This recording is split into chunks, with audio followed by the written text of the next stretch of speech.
I have the honor of inviting Her Highness Princess Gauri Parvati Bai. Princess Gauri Parvati Bai is a member of the illustrious Travancore royal family who is renowned for their altruism and piety. Like her world-famous predecessors, Maharaja Swati Tirunal and Sri Raja Ravi Verma, the princess is a connoisseur of art and literature. In addition to being a graceful dancer, she is also the divine force behind the Swati Sangeeta Utsavam, a week-long music festival dedicated to the memory of Maharaja Swati Tirunal. We respectfully invite Her Highness Princess Gauri Parvati Bai for the Chief Guest Address. ഇവിടെ കൂടിയിരിക്കുന്ന എല്ലാ നല്ല ആളുകൾക്കും എൻ്റെ നമസ്കാരം. വസുദേവ കുടുംബകം, നമ്മളെല്ലാവരും ഭഗവാന്റെ വലിയ ഒരു കൂട്ടുകുടുംബത്തിൻ്റെ അംഗങ്ങളാണ്. നമ്മൾ ലോകത്തിൻ്റെ ഏത് മൂലയിൽ ചെന്നിരുന്നാലും നമ്മൾ ആ കൂട്ടുകുടുംബത്തിലെ ഒരംഗമായിരിക്കും. അപ്പോൾ കൂട്ടുകുടുംബം എന്ന് പറഞ്ഞാൽ അതിന് ചില ബുദ്ധിമുട്ടുകളും വരും.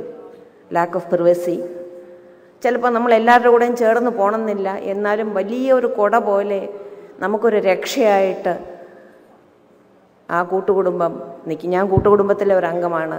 4 തലമുറകൾ ഒന്നിച്ച് ജീവിക്കുന്ന ഒരു വീട്ടിലാണ് ഞാൻ ജീവിക്കുന്നത്. 2.5 വയസ്സായ 2 ഇരട്ട കുട്ടികളും 90 വയസ്സ് കഴിഞ്ഞ എൻ്റെ അമ്മയും, അതിൻ്റെ നടുക്കാണ് ബാക്കി എല്ലാവരും. അപ്പോൾ അങ്ങനെ ഇരിക്കും. പലരും ചോദിച്ചു, അയ്യോ mother lives with you. I said no, I live with my mother.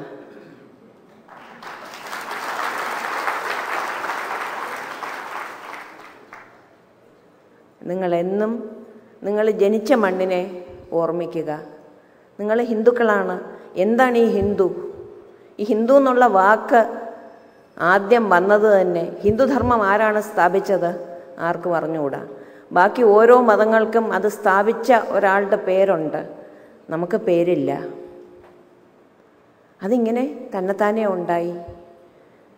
സൃഷ്ടിയുടെ ആരംഭത്തിന് മുൻപേ ഒരു മഹാസമുദ്രം, അതിൽ കരാരവിന്ദേന പദാരവിന്ദം മുഖാരവിന്ദേ വിനിവേശയന്തം വടസ്യ പത്രസ്യ പുടേശയാനം ബാലം മുകുന്ദം മനസാസ്മരാമി. ഒരു കൊച്ചു കുഞ്ഞായിട്ടാണ് ഭഗവാൻ, നമ്മൾ കൊച്ചു കുഞ്ഞായിട്ടല്ലേ ജനിക്കുന്നത്, കൊച്ചു കുഞ്ഞായിട്ട് ഒരാലിലയന്മേൽ അങ്ങനെ ആ മഹാസമുദ്രത്തിൽ സൃഷ്ടിക്ക് വേണ്ടി കാത്തിരിക്കുന്ന ആ ഭഗവാനെ നമ്മുടെ മനസ്സിൽ എന്നും കൊണ്ട് നടക്കുക. നിങ്ങളുടെ മനസ്സ് ഒരു ക്ഷേത്രമായിട്ട്.